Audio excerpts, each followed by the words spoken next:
ठीक। World king यीशु TV में हम आपका हार्दिक अभिनंदन करते हैं। आज दिखा रहे हैं हम आपको एक रचनात्मक तस्वीर जो प्रभु यीशु से जुड़े हुए हैं, राजेंद्र मसीह लेने जा रहे हैं हम उनसे साक्षात्कार। राजेंद्र मसीह जी, आपका स्वागत है। हम ये आपसे जानना चाह रहे थे, आपके दादाजी का क्या नाम है? मेरे दादाजी का नाम नवल किशन मसीह है। जी, आपके पिताजी का शुभ नाम? मेरे पिताजी का नाम नवल किशन मसीह है, दादाजी का किशन मसीह। ये आपके की माता जी का नाम? गुलाब देवी मसीह। कहाँ के निवासी रहे आप? मैं मध्य प्रदेश का ग्राम कम्माखेड़ी, तहसील आलोट, जिला रतलाम, मध्य प्रदेश का रहवासी हूँ। आपके बारे में हमें ये जानकारी विदित हुई है कि आपका परिवार पहले हिंदू था और इसके बाद में आपने ईसाई समाज ख्रिस्ती धर्म में आप आ गए, ये बात सही है? जी बिल्कुल सत्य है। ये कब की बात है, क्या कारण रहा है? हमने ये भी सुना है कि मिशनरियों ने बहुत सहयोग किया आपके परिवार को। जी जी जी। पढ़ाई लिखाई में। जी हाँ, बहुत आगे। मैं आभारी हूँ क्रिश्चियन समाज का, उन पवित्र क्रिश्चियन मिशनरी लोगों का जिनकी बदौलत हमारे जीवन में क्रांतिकारी परिवर्तन आया। कितने भाई रहे आप? हम 6 भाई हैं। क्या क्या नाम उनके? हमारे सबसे बड़े भाई मोहन मसीह जो भमई में हैं इस वक्त, जी। और उनसे छोटे फादर हीरा मसीह जो CIPBC के नागपुर डायसिस के बिशप रहे, और उनसे छोटे रतन मसीह जो सेंट्रल रेलवे हॉस्पिटल नागपुर में कार्यरत रहे, और उनसे छोटे महेश नवल मसीह जो एडवोकेट हैं और उज्जैन कोठी में सेवारत हैं, और उनसे छोटा वाला मैं जो इस देश की सेवा के लिए अपने आप को मसीह में समर्पित कर चुका हूँ, और मानव सेवा हमारा लक्ष्य है। मुझसे छोटा सुरेश मसीह, हम 6 भाई हैं। एक भाई आपके विशव जी भी रहे? जी हाँ। कितने साल तक रहे? वो करीबन 6 साल तक रहे। क्या नाम उनका? हीरा नवल मसीह। अब आपसे हम एक सवाल और कर रहे थे कि आप ये ख्रिस्ती धर्म को आपने अपनाया, तो प्रभु यीशु की शान में क्या कहना चाहेंगे आप? प्रभु यीशु मसीह की शान में मैं यही कहूँगा कि यदि हर आत्मा को हम प्रभु के करीब ला सके तो इससे पवित्र दूसरा कोई कार्य नहीं होगा। जी।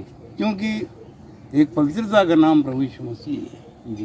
प्रभु यीशु मसीह कल्याण का स्रोत है, पापों को क्षमा करने वाला प्रभु है, और उसके नाम से ही तर जाते हैं लोग, नाम से ही बीमारियां चंगाई प्राप्त करती हैं। जी। अशुद्ध आत्माएं भाग जाती हैं। जीवन में एक ऐतिहासिक शांति और स्नेह का वातावरण बनता है।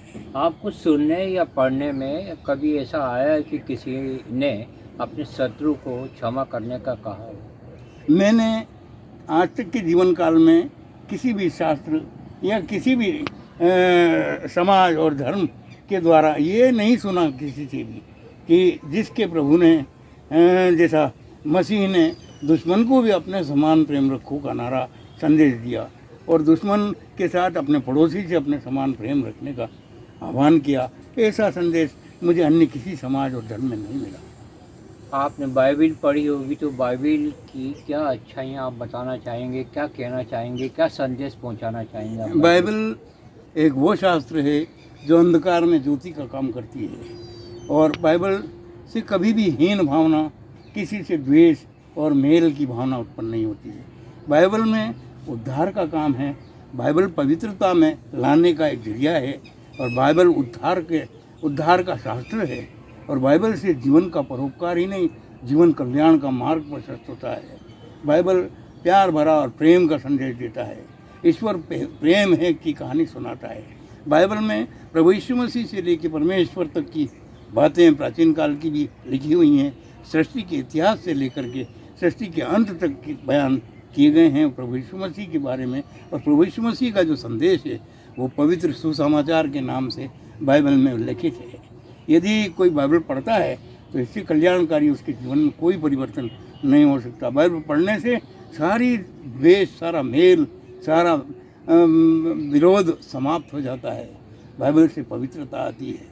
एक सवाल राजेंद्र मसीह जी आपसे, और आपके जीवन में परिवर्तन आया बाइबिल पढ़ने के बाद?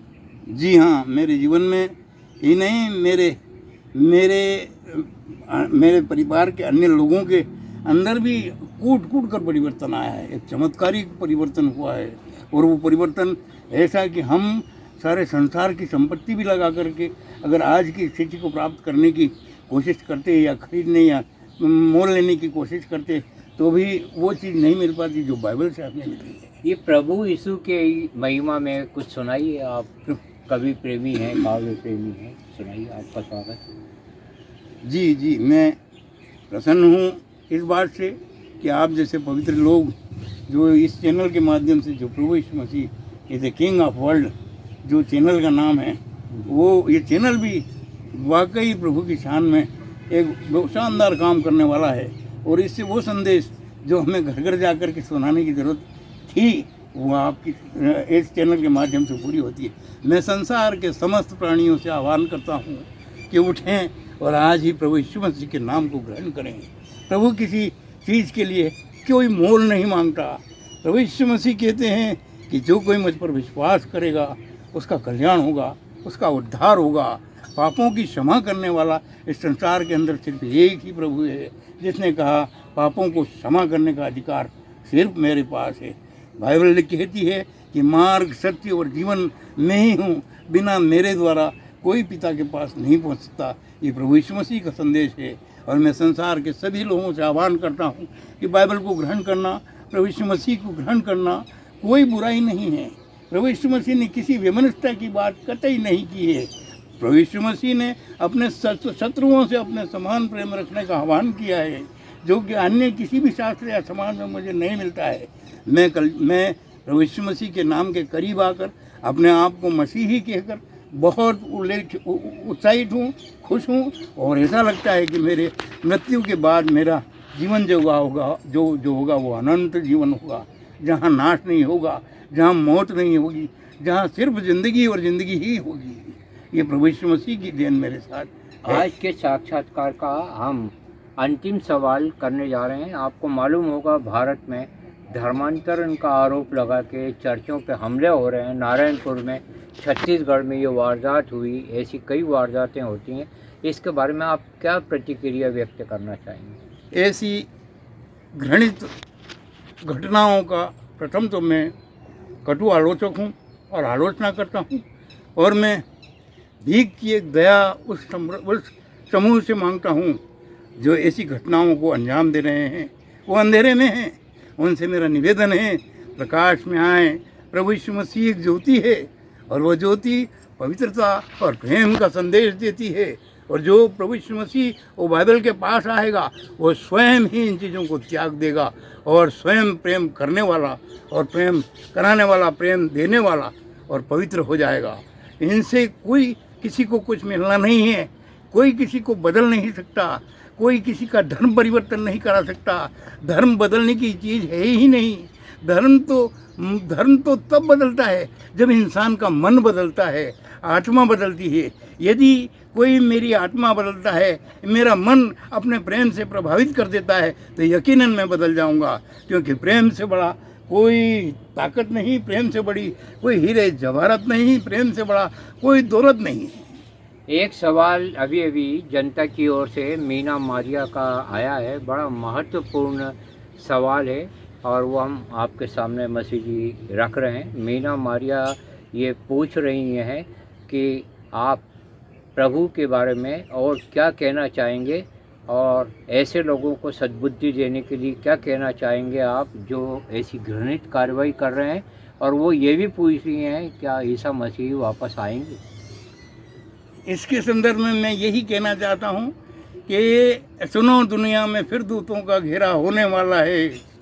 मसीह का हर शहर में फिर से फेरा होने वाला है, और मसीहा आने वाला है, और सवेरा होने वाला है।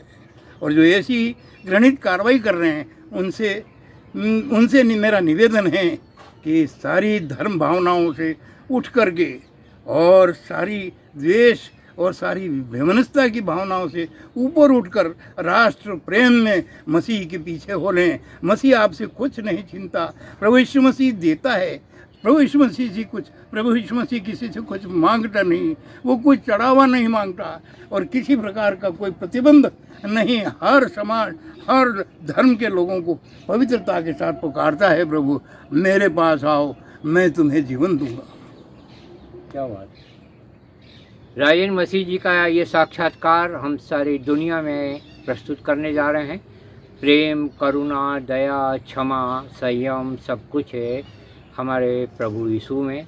आप भी आइए और साक्षात्कार पर अपनी प्रतिक्रिया व्यक्त कीजिए। धर्म परिवर्तन वह नहीं होता कि हम पंथ बदल दें।